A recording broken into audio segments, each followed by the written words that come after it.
Hi and welcome to Tarot Rebel. This is a reading for Aries for the first week of August, August the 1st to August the 7th. Please continue watching if you're an Aries or if you have Aries anywhere in your chart or if you're a cross watcher. Please keep only what resonates with you and discard anything that doesn't make sense to you. Because this is a general reading, you might need to watch your other placements if this doesn't resonate with you. Please remember that this is for entertainment purposes only and might not be 100% accurate. You are responsible for your own life and decisions. Please seek professional help for any medical, legal, or financial issue, as I'm not qualified to offer advice. Okay. Oops, sorry. Let's see.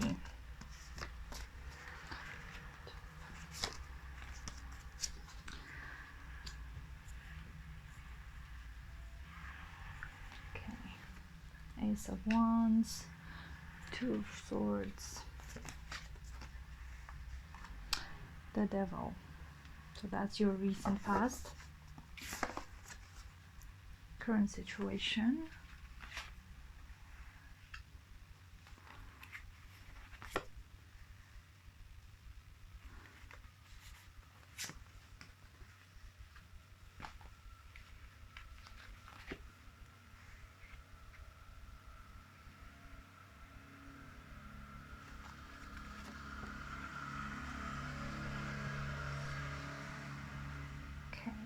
and the energy at the bottom of the deck, you have the Star.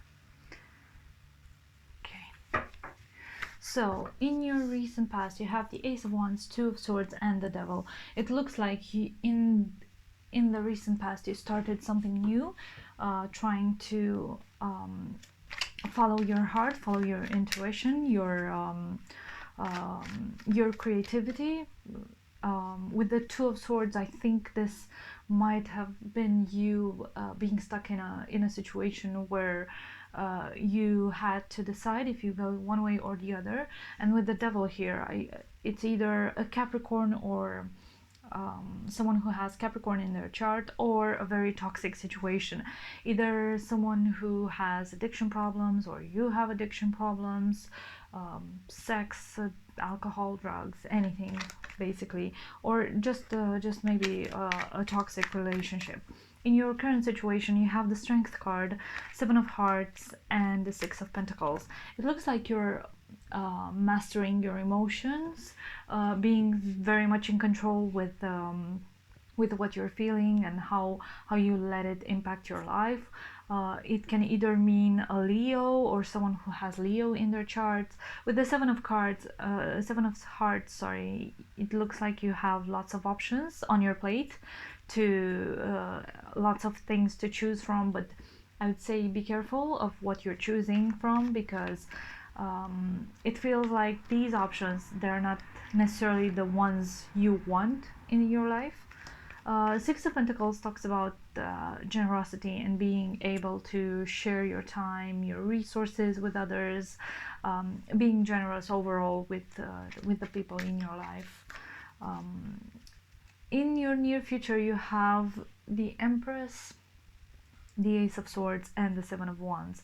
The Empress, I would say, is someone who's a very strong, independent woman, very nurturing, caring, very balanced, very confident, assertive. Some of you might have children or might get pregnant in the near future, so if this resonates for you, the more the better. The Ace of Swords talks about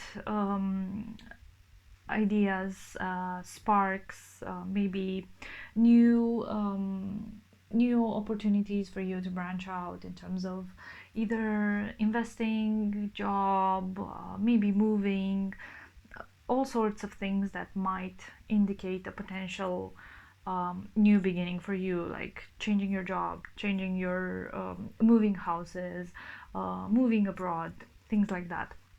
It doesn't have to do with a relationship of some sorts.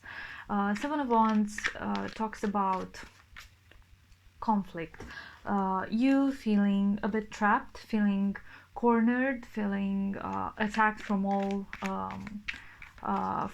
sides, and still keeping yourself, your head up, keeping yourself standing, but feeling a bit overwhelmed by the situation. The overall reading is the Star. I think with so many new beginnings here, the Ace of Wands, the Ace of Swords, a Strength card, the Empress, leaving behind some negativity, sharing times and times with others. Seven of Wands, talking about a bit of disappointment. The Star signifies that even though you might feel a bit beaten down and overwhelmed by the choices, by the amount of things going on in your life, because it does feel like there's a lot going on there, you have hope that things will turn out for the better. Let's clarify. I want to clarify this Devil to see what was in the past for you. Knight of Pentacles, Queen of Swords, and the Knight of Cups. I do feel like someone who's very strong Capricorn in their chart, but it also might be other signs as well, like air or water signs. It was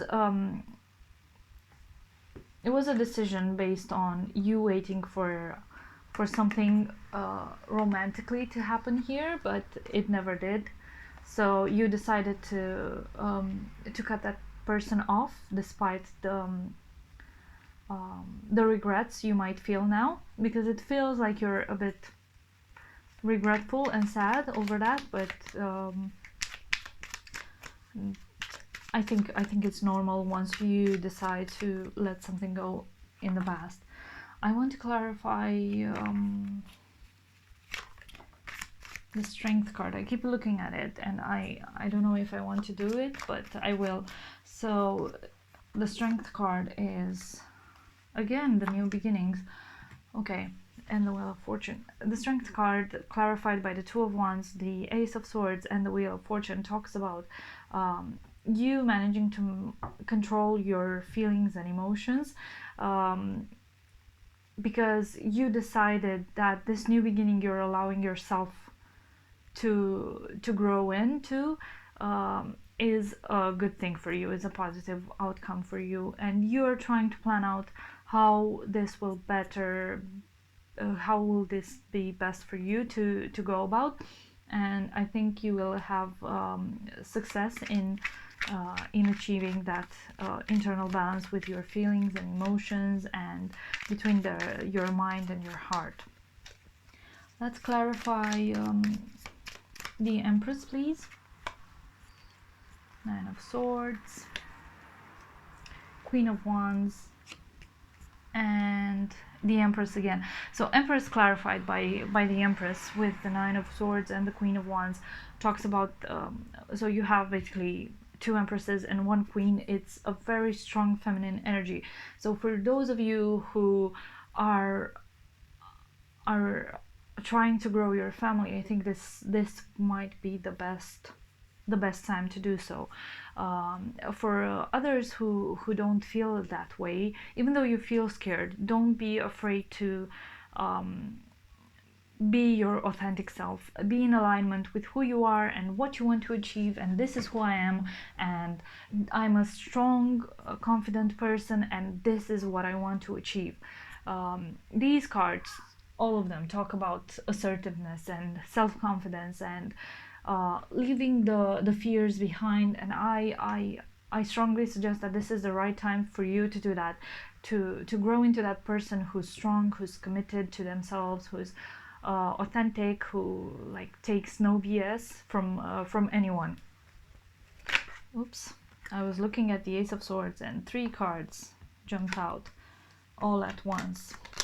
Okay, you have the Tower card, 6 of Swords, and Page of Cups. I think this Ace of Swords will come after a Tower moment, with you being sick of waiting for someone's messages, and you decide just like this breakdown happens, and you decide to move on despite you still wanting and looking for those messages. This new beginning, it will be reborn out of destruction. And when I say destruction, it doesn't really need to mean something that big. It might just mean someone who ghosted you, or you apply to a job and they never get back to you, something like that. And instead of you looking out for that message from them, just decide, okay, this is not for me, I'll continue with my journey. I want to clarify the star. Let's clarify the star, please.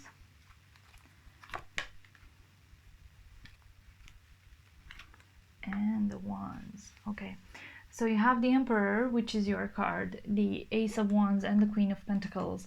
For you to achieve that level of knowing what you want to achieve is as simple as being yourself, being your true authentic self, being you on all levels, being grounded, being confident, being honest with yourself, and that's how you will achieve the answer to that. Let me clarify, let me pull some cards from the Energy Oracle deck. Let's see what's the universe advice for you.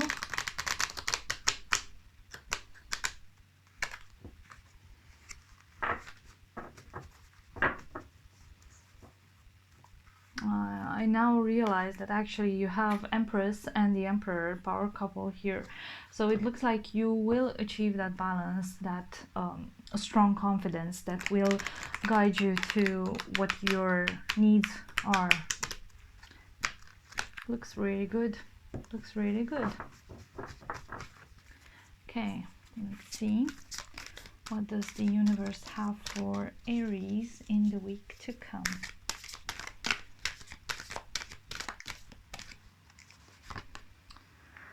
Storm warning.